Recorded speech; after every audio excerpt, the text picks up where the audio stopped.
In a class of 45 students, each boy contributed. ఇక్కడ 45 పడేదమ్మా, ఇది manual mistake అనమాట.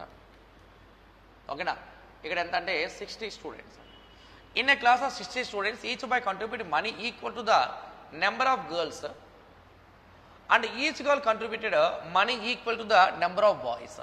In the total money then collection was 1600 rupees. How many boys were there in the class? 60 మంది విద్యార్థులు ఉన్నా, చూడండి ఇక్కడ 40 కాదండి, ఇది 60 మంది విద్యార్థులు ఉన్న తరగతిలో ప్రతి అబ్బాయి అమ్మాయిల సంఖ్యకు సమానమైన డబ్బును అందించారు. మరి ప్రతి అమ్మాయి అబ్బాయిల సంఖ్య సమానమైన డబ్బును అందించింది. అయితే వారు సేకరించిన మొత్తం డబ్బు 1600 రూపాయలు. అయితే తరగతిలో ఎంతమంది అబ్బాయిలు ఉన్నారో కావాలి. ఇక్కడ ఆప్షన్ ఏలో ఎంతమంది ఉన్నామో 20 మెంబర్సే కదా. అంటే 60 మందిలో 20 మంది అబ్బాయిలు అనుకున్నాం అనుకో, 20 మంది అబ్బాయిలు అంటే 40 మంది అమ్మాయిలే కదా. అంటే ఇది బాయ్స్ నెంబరు, ఇది గర్ల్స్ నెంబరు. బాయ్స్ గర్ల్స్ ఉన్నారు కదా, బాయ్స్ యొక్క ఇన్వెస్ట్మెంట్, ఈచ్ బాయ్ యొక్క ఇన్వెస్ట్మెంట్ గర్ల్స్ యొక్క నెంబర్కి సమానం.